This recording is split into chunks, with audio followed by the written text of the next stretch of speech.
The appeal came.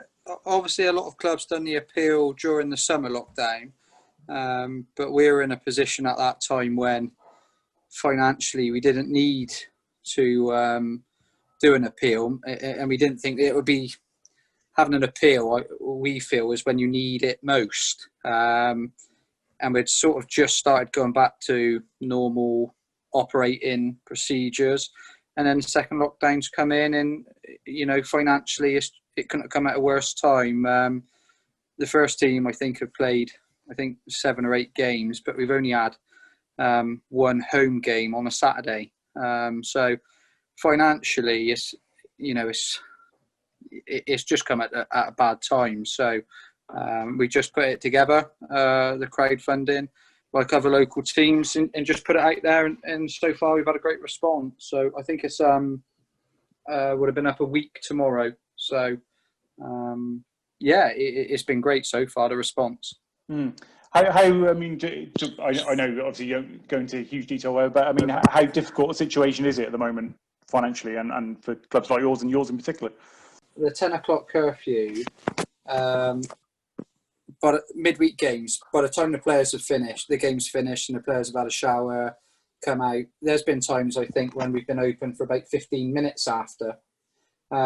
So quite simply, across midweek games, we lose anywhere between £300 to £500 in revenue with the 10 o'clock curfew. So that's been one of the real bits that has hurt us most, because we've had a lot of home midweek games.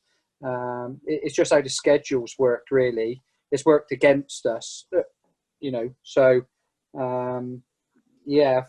financially, we need the money.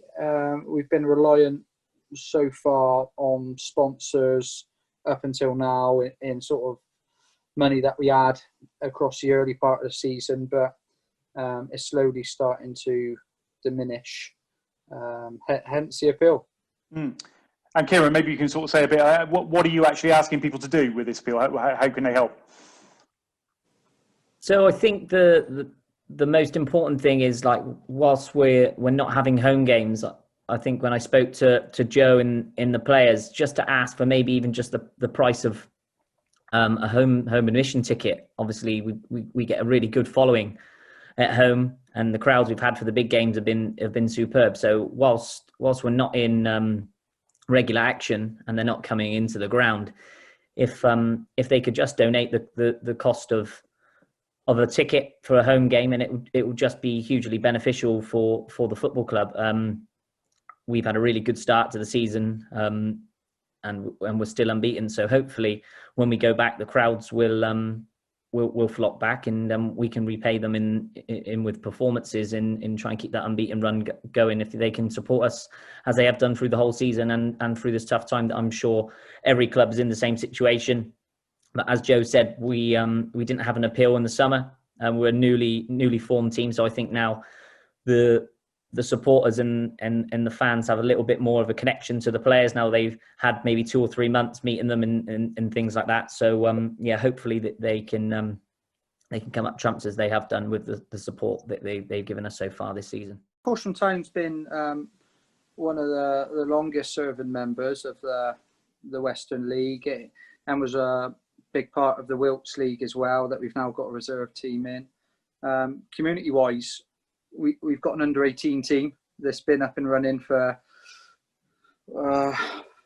this is their 3rd season, and we've just got a newly formed vets team, which is for previous players over the age of 35 that's just come together. So across the board, in terms of the senior side of football, we cater for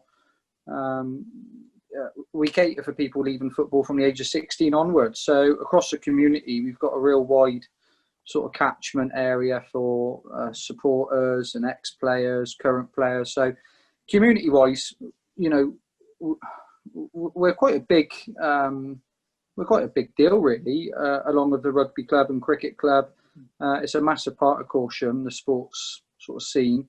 There's a good community feel between all the different teams as well. I feel like that a lot of the first team will go and watch the reserve team when they've got a home fixture, and vice versa. We've had loads of reserve team players when there's been a game called off for the reserves. They've come down and watched the first team.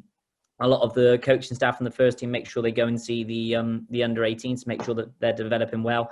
And then we will go down and have a beer to watch the vets as well. So it's a really good community feel across all four teams as well. And that sort of closeness and togetherness will help in a time like this where we need everyone to chip in. I know a lot of the players have already donated to the crowd fund. So yeah, that's a good place to start for us. And I think I was looking at it, it's obviously taking shape. I think you're sort of creeping up towards that 1,000 mark already by the looks of things. I was looking earlier on. So it seems to be going quite well at the moment. Yeah, definitely. I spoke to Helen Redpath earlier, and with donations that we've had into the other accounts, we've just over £1,000 already. And just touching back on your previous question about the community side, we've got within the club lots of family members. Obviously, Kieran's dad and brother are part of the first team. We've got some lads who play for the under 18s whose dads play for the vets. We've got lots of brothers who play together. So it's a real sort of family feel that we've got developing at the club.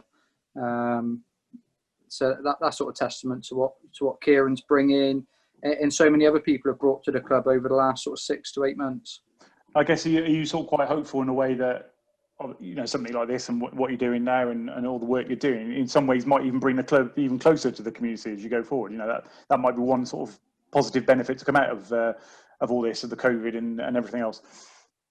Yeah, definitely. I think one of the big things that I've noticed during the sort of COVID pandemic is that our attendances have gone up, and I think that's just where people are really sort of buying into a community spirit. We've had a couple of home games, one being our first game, FA Cup game, and the attendance was amazing, and there were so many people who are coming down to watch who haven't been to watch Caution for a long period of time. So I think the pandemic has brought many massive disadvantages. I think one advantage that the pandemic has done is to create a much more community spirit across the country. Everyone's sort of buying into it and sticking together. So that's the one thing we've noticed as a club, that we've got so many more people coming back, and there's a real good vibe at the moment.